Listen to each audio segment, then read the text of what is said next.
So what could I expect if I was a provider or a nurse or a staff person in terms of the time that I would commit and the format for this training? Sure. So when we first started, this was an in-person learning. We did sort of a lunch and learn format.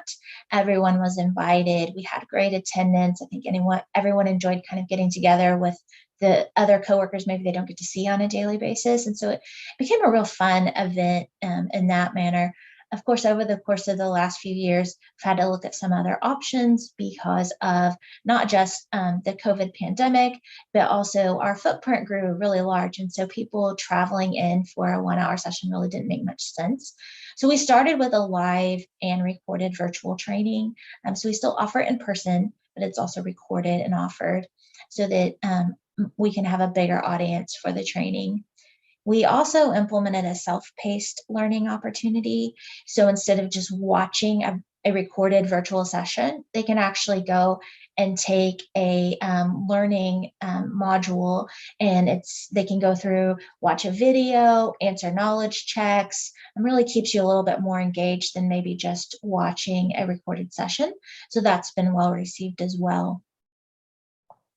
As far as content of the learning, obviously, we start with the objectives and what our expectations are for that hour. And we talk about the current incidence of the flu. So looking at CDC resources and maps so they understand like what's the impact going to be during that flu season. Often that may mean looking across the world to see where our counterparts who are experiencing flu season a little bit earlier, what they're seeing. And so that way we can communicate that to our staff so they understand what the impact might be.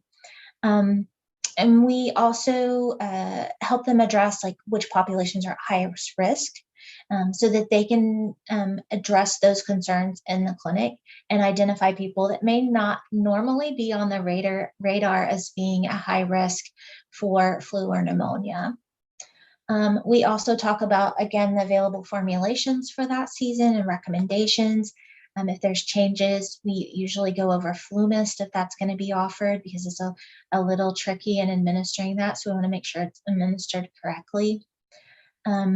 We talk about administration techniques and dosing, if there's different dosing expectations for maybe our younger population. And then, if it's their first flu shot and what the recommendation is for getting that second one, that first season, just reinforcing that recommendations. And then each year we put together a flu matrix, and it has every formulation that we'll have on hand. It has the NDC numbers, the coding, also the administration instructions. And then it has both what we have on hand for private dose and also what's covered in the state-provided vaccine through the Vaccines for Children program.